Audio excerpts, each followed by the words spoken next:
Thank you, Johanna. And أهلا وسهلا بكم. نحكي شوية بالعربي أول.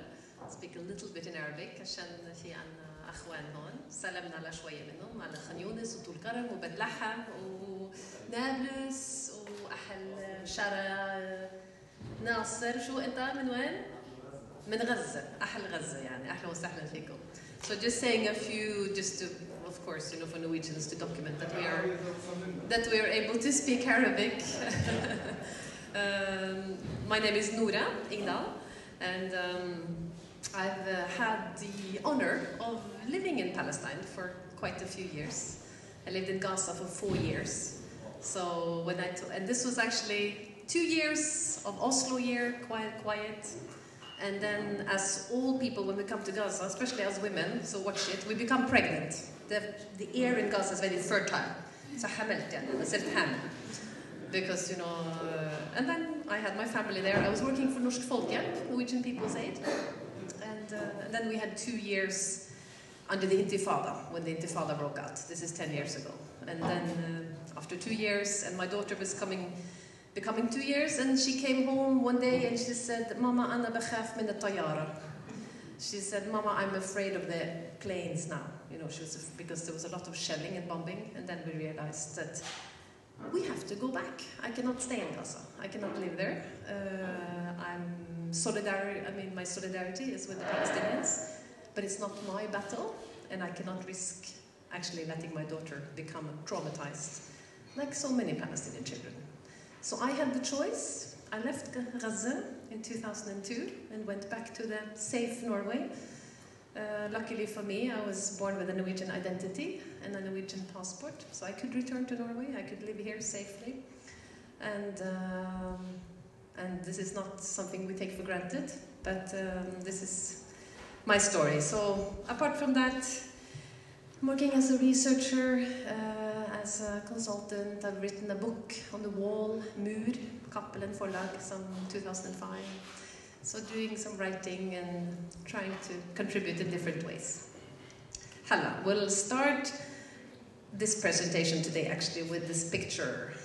And the Palestinians are not allowed to answer this question because you know it. But you Norwegians, what on earth is this picture? What can any ideas? What do you reflect on when you see this photo? Feel free, speak out. What is it? Yes? Maybe a Palestine city. A Palestine city. Or the Greece. You have cheated, my friend. He said a Palestinian city. Can anybody else see a Palestinian city? Is it possible to see a Palestinian village here? But you're right, of course. It is actually a Palestinian village.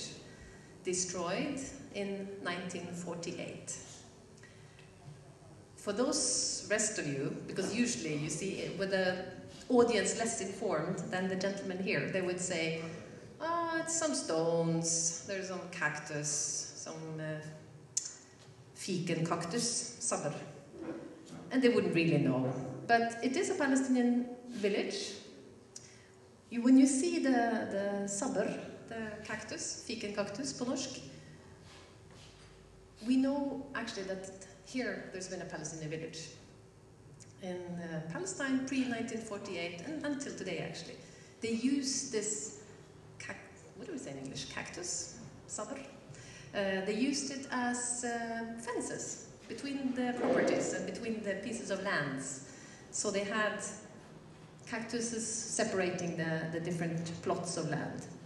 Next time you are in Israel, especially, because I'm sure many of you travel here, when you go from the airport in Lod, outside, or Tel Aviv, and you drive towards Jerusalem, look out, just look out of the window and look very carefully, try and identify cactus, sabr.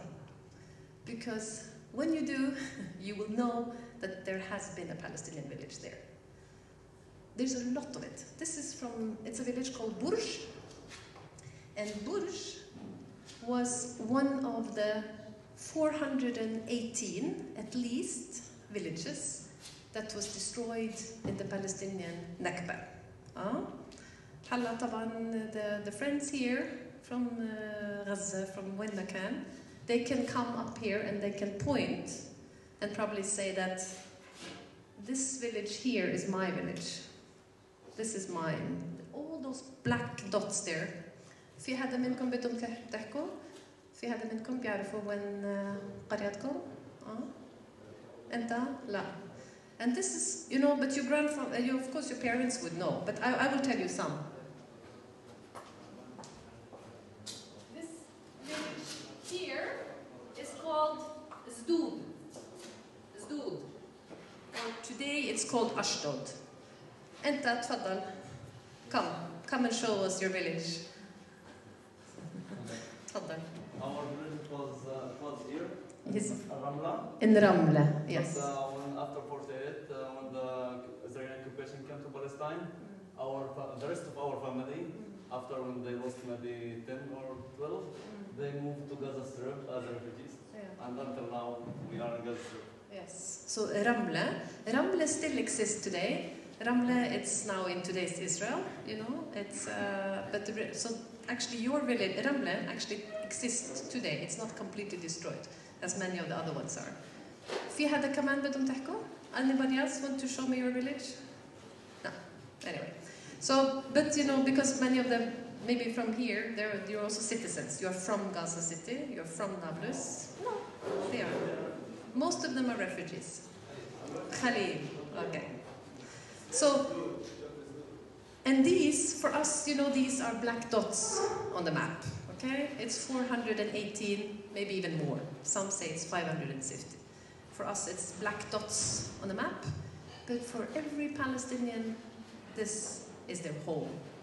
Many of them have the keys, they have the tabu, the documentation that they paid land, property taxes under the British mandate. So this is where home is. They have stories. Tfaddal. I would like to say for the people that my father is 85 years old. Yeah. And he was in the Israeli occupation, attacked Palestine was 20 years. And he lived with his mother. Yeah. And his mother, before she died, she gave him a key. Exactly. For the original home in Ramla, because she's dreaming she will go back. And she couldn't. And she gave him the key. And he's still dreaming until now. Someday he will move back. And we just try to joke with him. That's your land. You don't know how the world now. All of them are against it. They will not believe and they will be angry with you because they believe. Exactly. His home is still there and he's going to go back to his home someday. But I think he's doing something. But it's true, and it's right. Haq al-Awda, the right of return, it's like almost some of the first words even that Palestinian children in refugee camps in Lebanon, they learn this word, Haq al-Awda, the right of return. The UN, FN, you know, they said that. They had a resolution, 194, among the first resolutions that the General Assembly adopted. Resolution 194, right of return. It said that all Palestinians who fled in 1948 has the right to return to where they come from. Will it happen? Probably not in my time, maybe not in your time, but you know, who knows? I think justice will come one day. But why do I mention this now? Why do I bring up Nakba? It's history. Maybe somebody says, Israelis will say maybe, why do you keep on nagging about this Nakba? Khalas, get over it, finish. Yes, we can finish, but until justice has been done, at least a recognition that this was Palestine, you know, this was your villages, this was your land, I don't think anybody will get over anything. Because it's not about, yes, everybody has to return, but it's something about recognizing the Palestinian history. So I bring up the Nakba at all times. So when I wrote the book about the wall in 2005, I bring about the Nakba because the depopulation of Palestinians in 1948 still continues. Displacement of Palestinians continues until today. It's an ongoing process, it's not finished.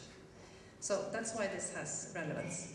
Now, just so as you saw, this was 1948. In the war in 1948, all those black dots were destroyed, the names were changed. The UN had proposed to have 2 states. You probably know this, as you see on the map over there. But there was a war, there was no 2 states. Instead, actually, Palestinians were displaced. and Israel took control of 78% of the land. Now, if you look at the map all the way here to the right, you can see that the grey, beige areas, this now became West Bank and Gaza, two separate parts. Originally, it was supposed to be one Palestinian state that was tied together as one. I really need something to point with. Can somebody come and point and be my pointer? Khalili, come. Yalla. Okay, Andrea, can I ask you? Or no, come. One of you. Please, Malish. Can you just point to, the first map here? Yeah, actually the first one. This was the original Palestinian state, yes. Now, if you look at the top of it, you see how it's come together. It was actually, the Palestinian state was supposed to be interlinked. So that's why in that area where it's very close together between Gaza, Bethlehem, that's the one. This was the area, Ramle, actually what you talked about, that was most strategic in the Israeli war in 1948-49. They deliberately attacked this area, and your grandfather, they attacked it because they wanted to split the Palestinian areas. They didn't want one Palestinian state to be sammenhängande, to be continuous. So they succeeded, and in that whole purple, so all the purple areas over there, yes, that's where most of the ethnic cleansing took place. We talk about, Israeli historians even have documented that ethnic cleansing, Palestinians were deliberately targeted to be removed from those purple areas. Israel attacked outside the UN partition plan and removed all the population from there. So they had two areas now, West Bank and Gaza. It was two areas. 750,000 Palestinians fled, many to Gaza, as you did, but many also to Lebanon, Syria, etc. The names were changed. Now I'm just taking the brief history here, but just to give you the idea. Now when we come to the West Bank, as we said here, just to take you back, 78% of the area, the original Israel, was now under Israeli control, meaning 22% was left for West Bank and Gaza. Now, when we come to, take a big jump now, to 1993, Oslo Agreement, since we talk about Oslo. So, in the Oslo Agreement, that Norway was unfortunately a part of, we started dividing the West Bank into A, B, and C areas. You have, first of all, you have Jerusalem, and you have 8 cities here. Now, in addition, you have Israeli settlements. I call them Israeli these are Israeli agricultural colonies. These were mainly established by the Israeli Labour Party in the 1970s, the labor movement, lots of colonies. In addition, you have Israeli city settlements. Why do I separate between these?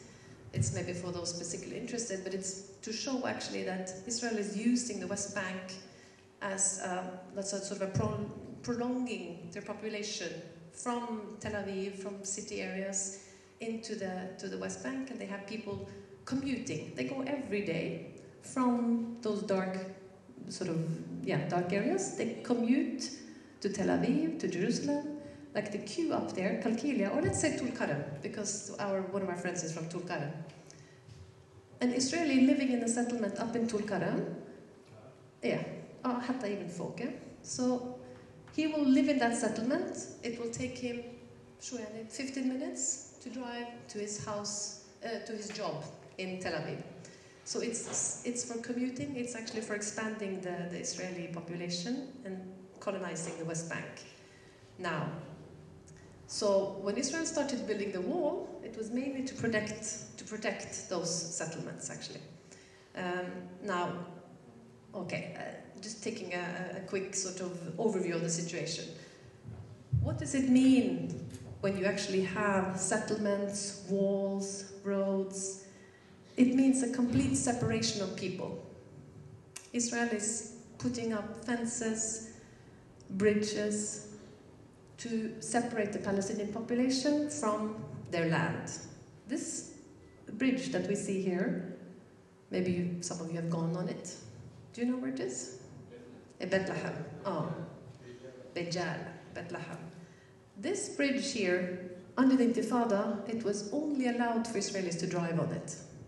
Palestinians had to go on the small little road in between the olive trees. They had to go on these roads.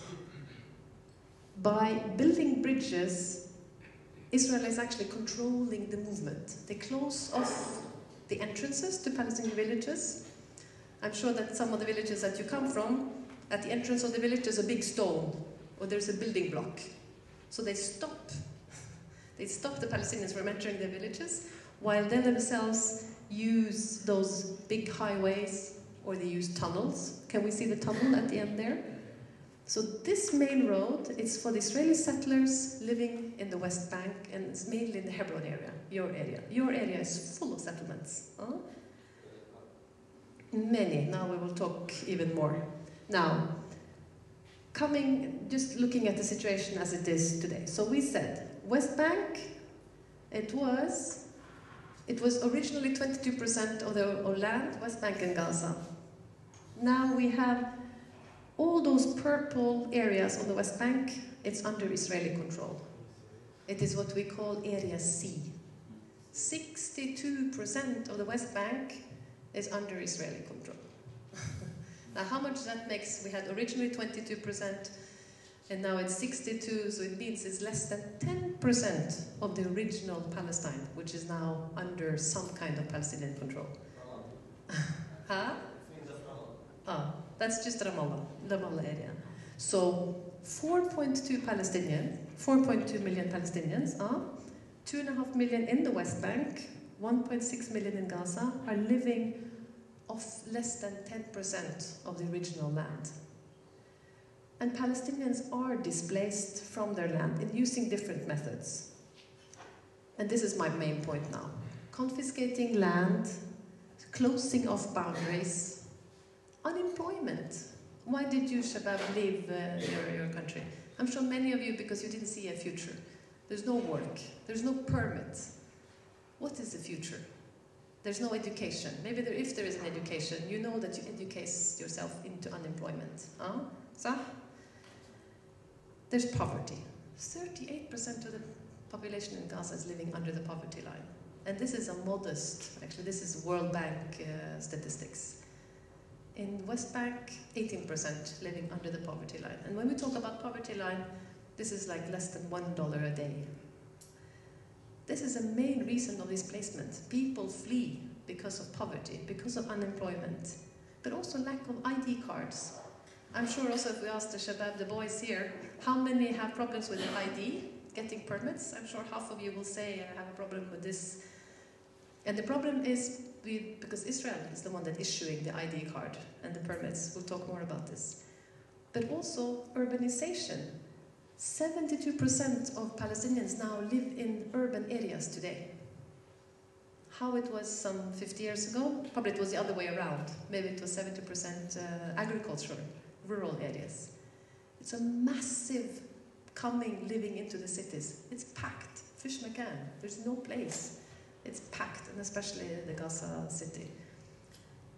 Another reason of displacement is arrests, imprisonment. Thousands, how many we're talking now? 10,000 Palestinians are in prison. These are political prisoners. They're prisoners of conscience. People who have done what? Been member of a political party. This is still actually a reason for why Israeli army puts Palestinians into prison. Simple things, like you will not believe it when you hear why people have been, and often also for no reason at all, just to punish. Maybe your uncle did something, or maybe your uncle, I don't know, didn't have a permit for a commercial permit. Maybe they take you, put you into prison just to punish you. And the last point I've written here in Norwegian, it's collaborateur. Israel has a very systematic policy of recruiting Palestinian collaborators to work for them, to inform. They've used very systematic, they use blackmailing. They blackmail you, and maybe if you need to have a permit, let me just show you the issue about permits, since we talk about permits. I call it the permit regime. Of course, you can even talk about, this is your reality, so I don't have to tell you, but you need a permit for everything. Even if you live in, you know, when you live in the West Bank, you need a permit to work, to go to your land, to access your land, which is in those, I told you 62% of Area C is under Israeli control. So it means you have to have a permit actually to go to your land, to grow your oranges. You need to have a permit to do commercial trades. If you want to do some business, you need a permit. To fish in Gaza, you need a permit. You need to get your education, to marry, to register your children, to die, I wrote here. It's like going in, out. There's permits, it's a regime, it's a terror system, these permits. And when you are so busy running around for the permits, I think I actually often thought about it as it's a deliberate policy to make people so busy running around getting this permit, this permit, this permit. Maybe the thinking is that then you will forget about the occupation. Maybe that's the thinking, that you're like this mouse. You know this mouse running in the, what do we call it? Spinnehjul, så musa på cirkuset som bare løper. You know, the mouse is running and then it gets so busy with that running that it forgets where it's going. Actually forget about the main issue, which is ending the occupation. I told you about prisoners. This is such a common view in Palestine. This picture, it's not actually from last week. I was in Ramallah on the West Bank last week, but it could have been. Mothers waiting for their sons. Oh, please, and Traya. This could have been one of you guys. You fled to Norway. If not, maybe you would have been in a prison. It would be your mother, your sister, holding that picture, wondering what happened to their child, when they will come out. It's young boys. When I told about recruitment also, to collaboratørvirksomhet, to recruiting collaborators, often when Palestinians go to renew their permit, the Israelis the army use the opportunity. They say, okay, I'll give you the permit, but you know what? You have to tell me about your neighbors. You have to tell them what to do. You have to report. Tamam. All the boys are nodding here. This is their reality. Even, you know, they use every opportunity to blackmail you, to get permits out. Prisoners, yeah. Now, the prison, and actually we should now maybe also say that there's resistance to this. You know, it's when I was in West Bank last week. The big thing was, of course, the hunger strikes, that actually the prisoners have been hunger striking and finally bringing some attention to the Palestinian prisoner issue. And maybe also as a woman, we become very proud of Hannah Shalabi. I don't know how many Norwegians have heard her name. She's from Gaza, Taban. No, actually, she's not. She's from the West Bank. They deported her to Gaza. Sorry. But the women in Gaza are very strong, so but she was, what do we call it, starving herself, refusing to eat for 33 days. It's 45 days. It was a lot. But Palestinians feel proud, you know, that actually people are resisting in different ways. Resisting by refusing to eat. Resisting the wall. This is just a picture of the wall that was just taken last week. Maybe you don't see a wall here because it's a fence. You see the fence in the middle here? And all the olive trees on the back until the white, you see the white drivhus, the hot houses. All of this is Palestinian land taken because of the wall. And the Palestinian farmers need to go, we see where the green lorry is down, they need to go there, get a permit to grow their land. And you know what time those gates open? When does a farmer get up in the morning to go to his land? Definitely doesn't get up at 7, I can tell you that. But the gate opens at 7. So the gate, if you have gotten the permit, maybe if you have been pushed to be a collaborator, or even if not, if you manage to get the permit, and you go to that gate to go into your land, the gate opens at 7. A farmer would laugh. My father is a farmer. Which farmer starts at 7 in the morning? No, farmers in Palestine starts at 4, 5. That's when they get up. That's when they work. But anyway, the gate opens at 7. It opens again at 12, and it opens at 5, if you're lucky. Sometimes it doesn't open at all. Again, another reason of displacement, by preventing people access to their land. The wall itself, I think we talked a lot about that. Another thing, destroying houses. You guys live in a khema, you live in a tent. You've been living in a tent for 1 year, resisting this issue. It's like coming from the West Bank and Gaza now. Israeli destruction of land. Only in the first 6 months of 2010, more than 200 structures in Palestine was destroyed by Israeli army. For what? Israel say, you don't have a permit. A permit for what?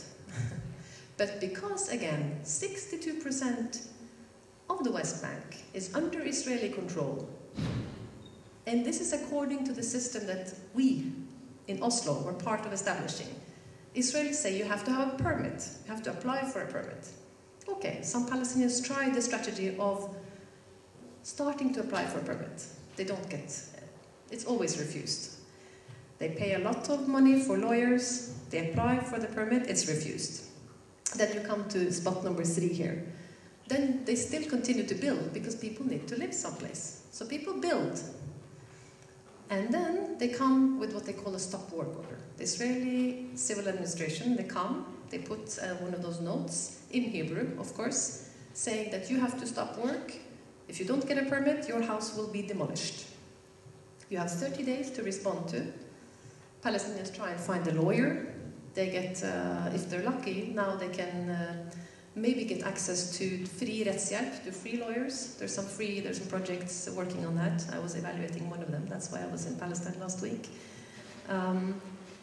So maybe they managed to get that lawyer. He will put an appeal, an anke, and ask to at least to stop, to postpone the demolition of the house. Now, actually, in the last year, there's been a lot of now postponement. They've been managing to stop the destruction of houses, but now it's piling up. Now, in front of the Israeli court system, there's many hundreds of stop work orders, of actually anker, where the demolition of houses have been postponed. In August this year, the Israeli High Court, Supreme Court, has said that now we have to actually review all of these pending house demolition orders and take a decision. This came actually after an Israeli settlement group, Regavim. It's a quite, what should I say, extremist Israeli settler group. They are putting pressure on the Israeli court system to start demolishing houses. Stop now this postponement, start implementing the demolitions. So in August this year, the Israeli High Court they have to take a decision on some of them. We are expecting a lot of house demolitions to take place. And in your area, especially in Hebron area, there's a lot of demolitions in danger, or Palestinian houses in danger of being demolished. So this is a major concern for people, of course. But it's, okay, my pictures are coming scattered, maybe a bit here and there. This is from your area, Tulkarem area. We had a friend here from Tulkarem. This is just a worker who actually managed to get a permit through actually an Israeli human rights organization. We should mention that there's a lot of very good Israeli human rights organizations working on this. This is Hamoked. Hamoked is an individual. It's the rights of the individual. They supported this guy to get a permit to access his land. It was the first time for him in many, many years. Resistance in different ways. I just called the last one. You guys are resisting by sumud, by holding on, not giving up. I think you are really proud and worthy Palestinians. Now based on this, I will take some of this information because I'm going back to Gaza next month, actually. So I want to take some of your struggle and actually share with Palestinians in Gaza and the West Bank to show them that you are struggling, you guys. Maybe it's resistance in different ways. It's, this is, maybe some of you guys remember, this is a picture from Tufah, Khan Yunis. This is your area.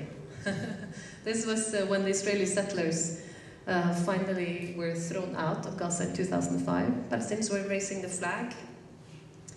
But resisting can also be actually going to school, having children go to school. This school has been built by Palestinian Bedouins. This is in the Jericho area. They have used, maybe we can't see it here, but behind that wall there's tires, bildekk, and there's mud. And they have actually built a school out in the desert, and without a permit, of course. Israelis, they didn't give a permit. But through this project that we looked at, they managed to obtain a permit. Now, of course, what we found was that when they gave the permit for the house, what do they do?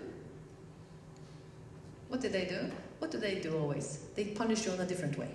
So they gave the permit for the school, so children could go to the school, but they took away the permit for the workers. So then all the fathers are without a permit to work. They also closed the road, so there's no access to the road. This is, if you go to Israel sometime, this is in the area where you drive down to the Dead Sea. There's a big Bedouin community living over there. So children can go to school, yes, but with a father without a job, and they closed the main road, people would be displaced, people will leave, you know, they would not manage to stay on. Although schools are extremely important. Getting children to school is an extremely important tool for preventing displacement, for having people stay on the land.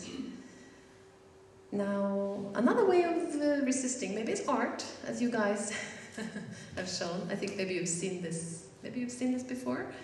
This is Nora Ingdal. She's a third-year student, now fourth-year probably student, now at the Art Academy in Ramallah.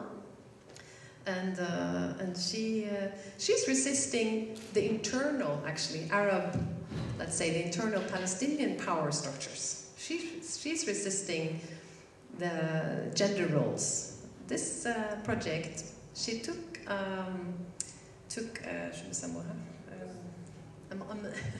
en utkledningsdokke. I'm losing my words. You know what that is? Huh? Mannequin, thank you. She took a mannequin and put on a white dress, and she put that mannequin in Manara, downtown Ramallah, in the middle of Ramallah. And she asked the bypassers to come and write things on that mannequin and on that white dress. And, you know, it's mainly boys, men, out in the street. So they started writing. But I can promise you Norwegians who are not able to read Arabic, you're not missing a lot. It's actually quite a lot of dirty words there. So it's things that I think male and boys would write. Bad things. I don't have to repeat them. But use your imagination. Now, 1 week later, Noor, what did she do? She put on the dress. She wore it. And she had taken the phone numbers to a lot of the guys who had passed by and invited them to come to the exhibition. So she then put herself in there, and they were shocked. How we could know that you were... We didn't know you were going to put the dress on. We would have never written this if we knew that you would wear that dress. They were really shocked. They were shy. If we knew that you'd put on the dress, we would never have written those things. So it was quite, I think, a successful way of bringing attention to an issue. This time the issue was about gender roles. But it could have been other things. Palestinians have an enormous innovation, an enormous spirit and sumud to actually resist oppression and occupation in different ways. I have given you just some small tastes and pieces here and there. But it's meant as a support. Don't give up, guys. You come from a very proud culture. Abadan, Sumud. I have learned so much of having the, I should say, privilege of working, living in Palestine, being with you guys. I learned a lot about Sumud. So sometimes when we see Norwegians complaining about very small and silly things, you know, we should keep in mind, wow, look at how people are resisting. Look at how they get up every morning. Okay, maybe you would like just to stay in that, even if it's a bed or it's a tent or I don't know what it is. Refuse to get up, but actually you do get up. You put your kids to school. You resist. So, ya'tikum al-afiyah. We don't have a good expression for this in Norwegian, but it's like, I'm not very religious, but it's kind of like, may God give you some success, not success, but, I'm missing the words here, help me. Ya'tikum al-afiyah. Thanks, you can learn that, Norwegians. Ya'tikum al-afiyah. Maybe we should teach them that. Ya'tikum al-afiyah. Ya'tikum al-afiyah. Ya'tikum al-afiyah. So, ya'tikum al-afiyah, you guys. Shabab? Thank you.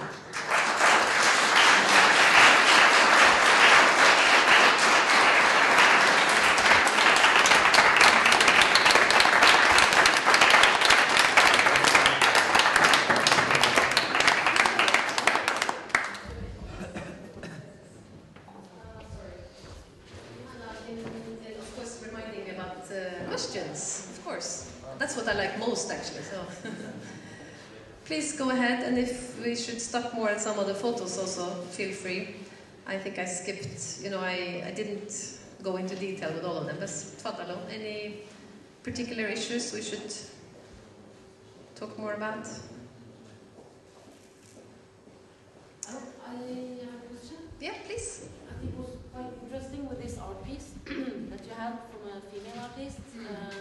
In the end there, and also because this Palestinian camp is 25 men. How is the situation for females in the Palestinian areas when it comes to jobs, when it comes to, everything, and how are they participating in this struggle for freedom? Thank you. Good question. Thanks for bringing that up. This is now, of course, my experiences and my own views. Let's say, I would say that it's been 20 years now since I've been going in and out of the West Bank and Gaza, Palestinian areas. I find that gender roles in general, the situation for women has just gotten worse. Worse. In which ways do I mean? Okay, maybe you have a few very brave women like Nora here, but she is really an exception. She dares to challenge gender roles. But in general, I would say that gender roles, in the sense that if we understand gender roles now in the sense of actually for women to decide over their own lives, it's gotten, their space has been much reduced. And why? It's because of these issues I mentioned. Unemployment. When there's unemployment, who is unemployed first? It's women who get out of work. Except in some of the NGOs, the non-governmental organizations, those volunteer organizations. They employ women to some extent. So you will find a lot of women employed in organizations. But apart from that, in trade, in commercial activities, nothing. In public places, very little. In Gaza, very few women are in the public. Wallahi, even it's like, it's 10 years since I left Gaza in 2002. But when I've been back there, you don't see women out in the public. So unemployment has a very negative deterioration, effect on women. When there's closure, when there's poverty, also, the burden falls on the women because she becomes more closed. She has to stay more in the houses. So I think, not to speak about, of course, all social issues, social nød. We know that, when there's poverty, there's unemployment, there's frustration. The boys are leaving. Women don't get married. Men don't get married. It's so much frustration. Persons with disabilities. I recently did a study on funksjonshemmede, people with disabilities, muatin. They don't get married. And lack of marriage is a huge social problem. The shabab here, maybe they are 30 before they can marry, because they cannot find a flat, they cannot have a job. Tell me, why did you, I'm sure many of you left because you don't see a future. You don't see that you're able to marry, have a family.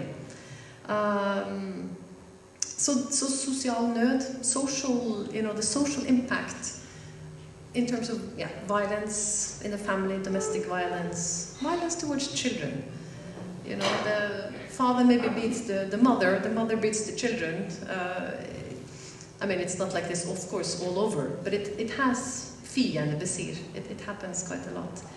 So honestly, it's quite depressing that also the situation for women has deteriorated. You know, in this aid business, the donors, like Norway, provides a lot of money to NGOs, to governments. They try and push what they call the gender equality. They try and provide support for women's rights projects, you know, whatever. But it becomes very artificial. It's like a donor-driven thing. A sånn giverstyrt utvikling. It doesn't really sink in among people. Again, my own experience is going to a lot of these villages. I've been traveling around. When I wrote the book On the Wall in 2005, we spent a lot of time interviewing people in the villages. You would find women taking part also in the popular intifada, in the beginning, in the popular one. But now, a lot of their resistance activities is taken over by the Sultan. This is the Palestinian Authority. Maybe I didn't talk a lot about it yet, but this is also very negative. They are controlling the popular resistance. It's not popular anymore. It's actually controlled. It's government. They're paying people to go in the demonstrations. Yeah, and I'm talking about very unpopular things now, but these are our truths. We see it. And when you go out and talk, and people who really believe in resistance, you know, they don't trust. They don't trust the Palestinian Authority, not at all. And then they have the Israeli, you know, army on the other side. So they're sort of caught between the wood and the hard place. You know, they're mellom barken og veden. Yeah, sorry, that was a long answer to a short question. But a lot of frustration. Of course, some strong women exists, but you see also a generation gap, I would say. You see a lot of women who were active in the 70s and the 80s who are now coming of age. So you see quite a lot of strong women, 50s, 60s. But a lot of the younger women, there's very little space for them. That's why I was so impressed actually by the art project, and I mentioned it here. Because they've actually been able to give a room. But this is Ramallah. This is Ramallah City. And Ramallah City is like so far away from, it's nothing here, the Haish or Tulkarem, or it's like a different world. And in Ramallah downtown, now you have this nice, very big fancy hotel, Mövenpick. And you can even buy Gucci clothes in Ramallah City. There's a few people who are getting extremely rich, who are taking out a lot of money. I don't even have the imagination to think of how they get this money, but I can tell you a lot of it is dirty. They have money and they can buy. So Ramallah has some of those things, but not in the villages, and not even villages, cities. Even Kalkilia, Tulkarem, it's cities. I mean, 72% of the people in Palestine live, you know, in cities, as I said, urban areas. But it's really far away. So it happens in Ramallah, yes, but it's an exception. Yeah. Yeah. Yes, please. Yeah. What's your view on the new refugee policy of Norway when it comes to Palestinians? Oh, I was actually afraid you were going to ask that, because I honestly, I don't. This is not the area I know a lot about. But I like the way that you put the title of my talk, Alternativ Landinfo, because my husband works in Landinfo, so he sits on the Landinfo of UDI and provides information on it. So, but he's not in UDI, but you know. So, but I know that, I mean, based upon what I've said, people are being displaced. It's clear that it's very hard to make a living in the Palestinian areas. So based on that, I find it strange that they are, you know, refusing Palestinians at opphold, you know, residency, or I do find that strange. Yes, absolutely. But You don't see a big change between before 2009 and after? I know that there's a big change, because I have personally a lot of Palestinian friends who came before 2009. And they were granted, you know. No, I mean in Palestine. Oh, yes. If there's a big change before and after 2009? Yeah. I'm not sure if I'm able to pinpoint exactly like 2009, but definitely it's a deterioration, you know, it's going towards the worse, that's for sure. It's kind of like, I find myself in saying, now it's so bad, I don't think it can get any worse. But then, let's say the cost led, the war on Gaza, 2008, 2009, December 2008 until 2009. It was so bad. Of course, guys were living it. And then you think, oh, it can't get any worse now. Now things have to improve. But then things become normal, and even the situation in Gaza, not allowing cement to come in. You have thousands. I think you're lacking something like, 100,000 structures that need to be rebuilt in Gaza. But now it's normal.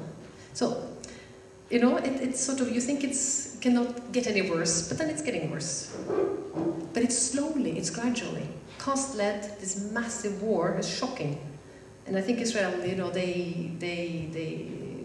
are really ashamed, and they should be ashamed of these mass killings that they did. But I think they learned, like say a propaganda lesson. I don't think they will do that again, because they saw how badly it affected. It's much more efficient to do what they're doing here, gradually expelling people. But expelling how? Not by deporting them, like Hannah Shalabi. La. Gradually, as I said here, gradually expelling them. Unemployment, poverty, imprisoning, collaboration, recruitment, blackmailing. This is a much more gradual and efficient way of displacing Palestinians. And it's quiet. It doesn't make any noise. It doesn't make bloodshed. This is the strategy. Gradually displacing Palestinians. For us, or at least of us, the saying by Golda Meir, the former Israeli prime minister. She said that Palestine was it was a land with no people. There were no Palestinians. It was a land with no people. And the land was for a Jewish population, Israeli population, or Israelis, who had no land.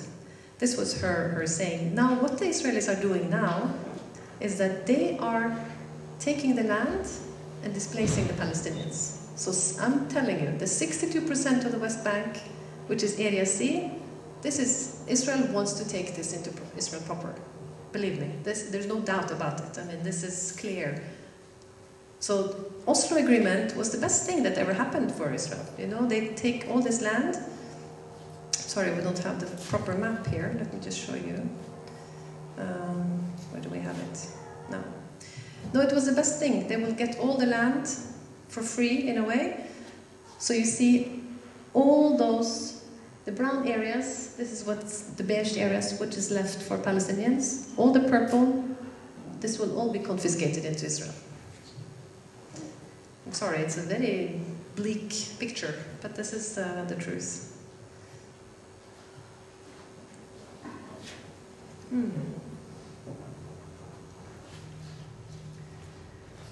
Do you remember seeing Jonas Gahr Støre on the television some weeks ago? Our foreign minister. He was in the West Bank, and he was standing close to, it's in the middle there, it's an area called Salfit. In there's an Israeli settlement called Ariel. Some 20 years ago, Ariel, it was almost about to close. There was no people there. But then, after the fall of the Soviet Union, the Iron Wall, the Russian Jews started coming to Israel. We're not even Jews, but Russians. 1 million Russians immigrated to Israel. They started populating the Ariel settlement. Today, Ariel settlement, it's huge. They have a university. They have people from the university who come here to Norway who wants to have a normal relationship. They insist that Ariel University is part of Israel.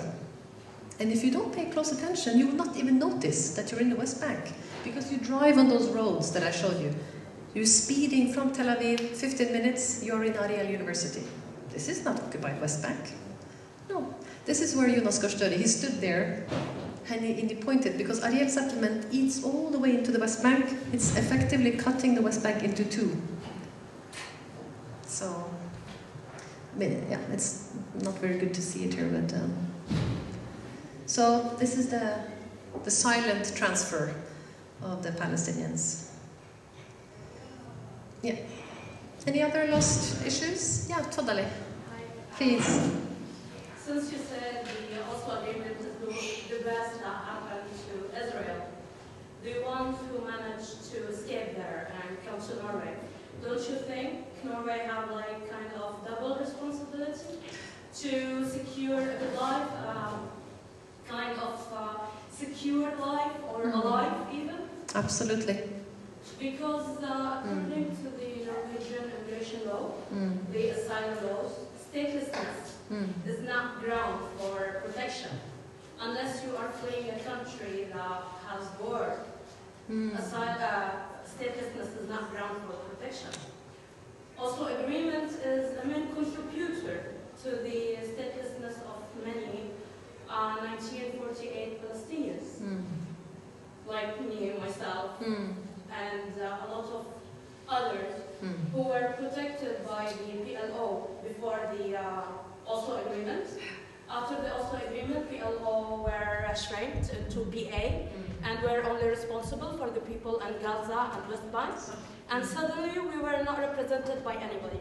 Suddenly we are not protected by anyone. And we kind of been placed under the mercy of the Arabic government who took us in, and which resulted in many things that happened after 2003, after the war on Iraq, and after the Iraqis started attacking Palestinians in Iraq and kicking them out. So PA is not taking their responsibility toward us. Norway, when you arrive here, statelessness is not a ground for protection. I feel like Norway has double responsibility. This is a very good point, what you're making, that when the Oslo Agreement was signed, like she's saying, it was signed between Israel and PLO. The Declaration of Principles in 1993, September 1993, White House, as you probably remember, it was signed between PLO, Palestine Liberation Organization, which is the rightful representative of the Palestinian people, as recognized by the UN and the UN Observer, and the State of Israel. Okay? Then the second Oslo Agreement, that was signed later on in 1994 and 1995, established the Palestinian Self-Rule Authorities, the PA, as our friend here is saying. The PA, the Palestinian Authority, is only in charge of the Area A, that little area that I maybe I should show you here. Area A is only 18% of the West Bank. That's what the Palestinian Authority is in charge of. Selvstyremyndighetene, you know, the self-rule areas. The Area B, another 20%, is supposed to be shared between Palestinians and Israelis. But as we know, when there's no contact, there's no coordination, this doesn't work. So in effect, also a lot of the Area B becomes like Area C. So, but our friend's point here is that after the Oslo Agreement started going, Palestinians, the donors, Norway is still head of this donor group, they started talking with the PA as the representative of the Palestinians. The PA only represent those people, those Palestinians living in those 18% of the areas. They're not representing the Palestinians in Iraq, in Lebanon, in Syria. No, that's PLO. So you're right. I mean, also this is a responsibility for Norway to ensure that they deal with the PLO and actually empower the PLO to play the rightful representative of the Palestinians. It's a good point. Yes. Okay, I think people are starting to move out maybe. Shall we wrap up or any other final issues? Thank you for having me. Thank you.